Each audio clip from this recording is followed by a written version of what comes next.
are the 2014 Sequoia Intermediate nominees. Okay for Now by Gary D. Schmidt. In this companion novel to the Wednesday Wars, Doug struggles to be more than the skinny thug that some people think him to be. He finds an unlikely ally in Lil Spicer, who gives him the strength to endure an abusive father, the suspicions of a town, and the return of his oldest brother, forever scarred from Vietnam. Schmidt expertly weaves multiple themes of loss and recovery in a story teeming with distinctive, unusual characters and invaluable lessons about love, creativity, and survival. Addie on the Inside by James Howe.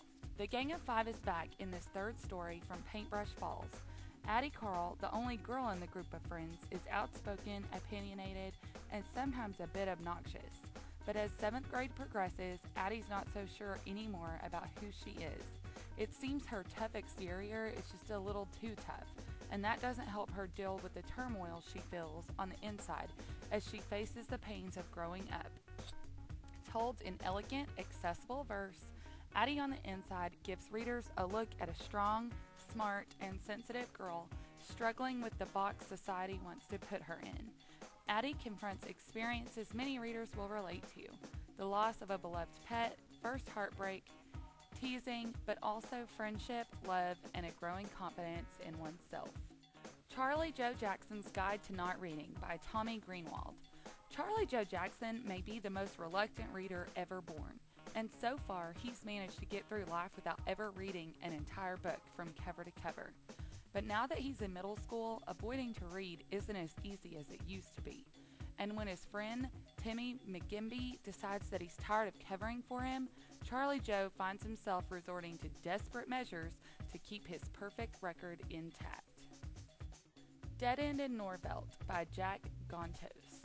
Melting the entirely true and the wildly fictional, Dead End in Norvelt is a novel about an incredible 2 months for a kid named Jack, whose plans for summer vacation excitement are shot down when he is grounded for life by his feuding parents, and whose nose spews bad blood at every little shock he gets. But plenty of excitement and shocks are coming Jack's way once his mom loans him out to help a feisty old neighbor with a most unusual chore: typewriting obituaries filled with stories about the people who founded his utopian town. As one obituary leads to another, Jack is launched on a strange adventure involving molten wax, Eleanor Roosevelt, twisted promises, a homemade airplane, Girl Scout cookies, a man on a trike, a dancing plague, voices from the past, Hell's Angels, and possibly murder. Icefall by Matthew Kirby. Critically acclaimed author Matthew Kirby deftly weaves a stunning coming-of-age tale with chilling cleverness and subtle suspense that will leave readers racing breathlessly to the end.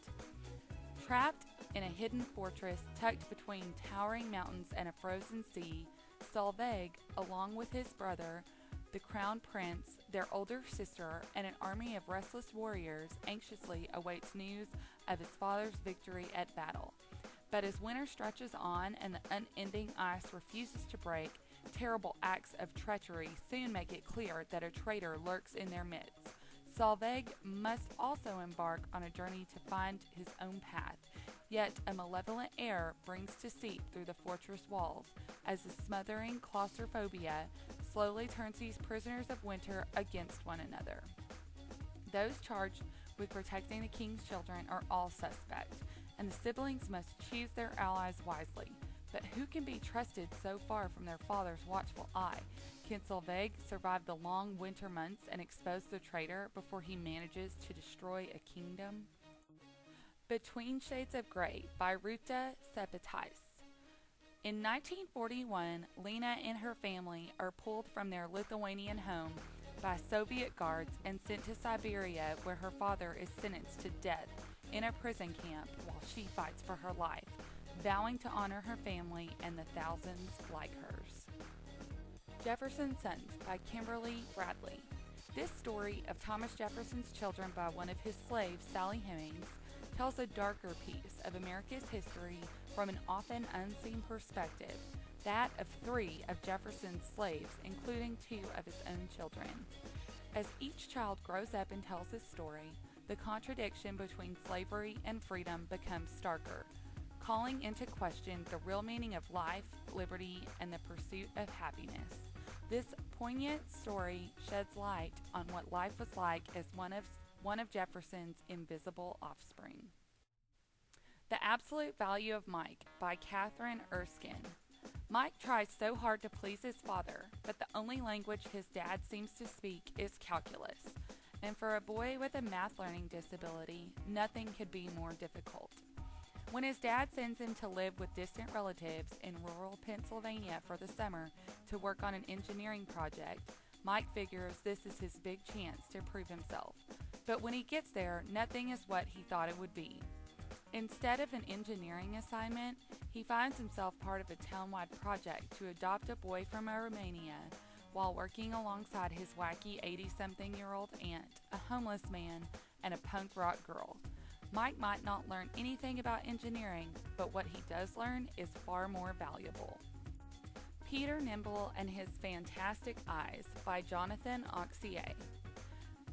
Peter Nimble and His Fantastic Eyes is the utterly beguiling tale of a blind 10-year-old orphan who has been schooled in a life of thievery.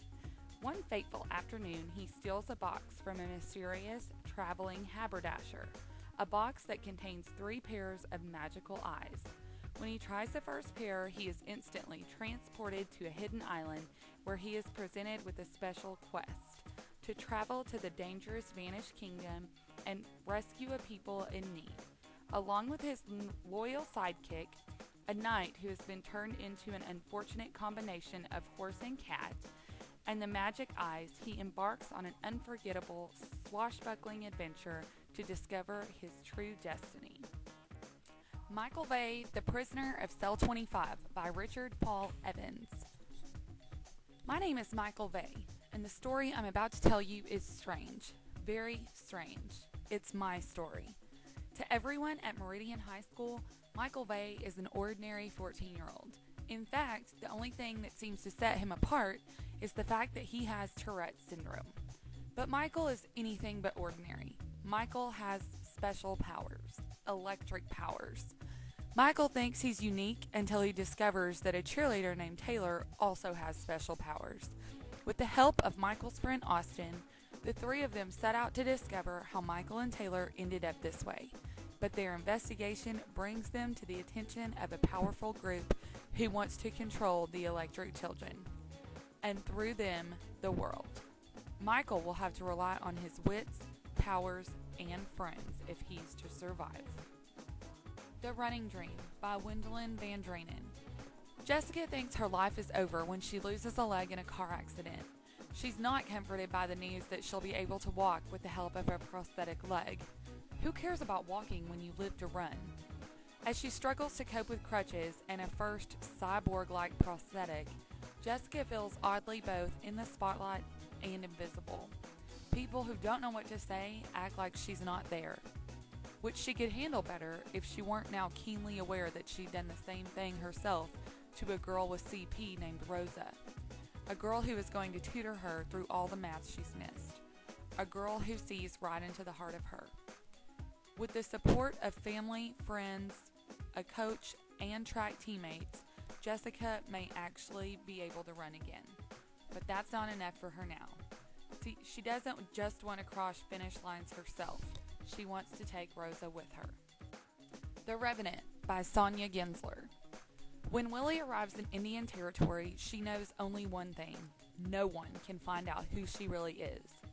To escape a home she doesn't belong in anymore, she assumes the name of a former classmate and accepts a teaching job at a Cherokee female seminary. Nothing prepares her for what she finds there. Her pupils are the daughters of the Cherokee elite, educated and more wealthy than she, and the school is cloaked in mystery. A student drowned in the river last year, and the girls whisper that she was killed by a jealous lover. Willie's room is the very room the dead girl slept in. The students say her spirit haunts it. Willie doesn't believe in ghosts, but when strange things start to happen at the school, she isn't sure anymore.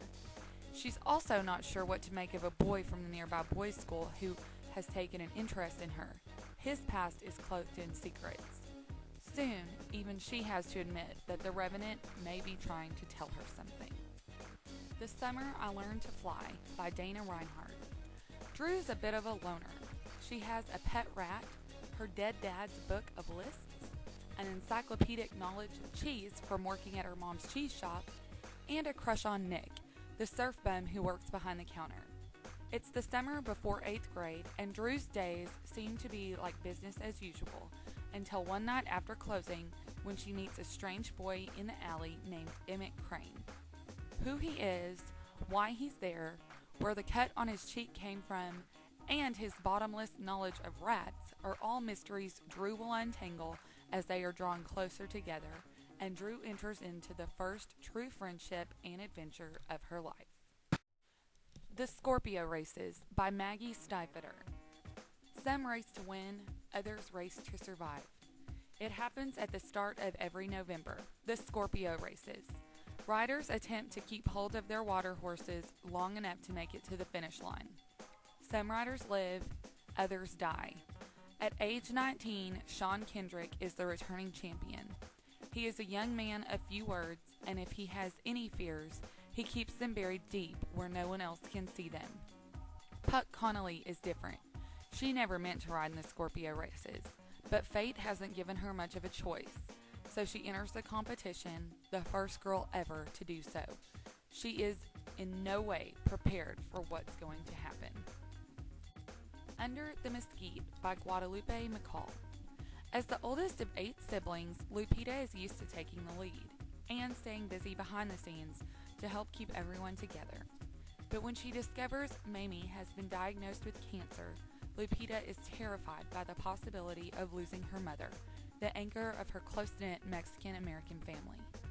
Suddenly, Lupita must face a whole new set of challenges, with new roles to play, and no one is handing her the script.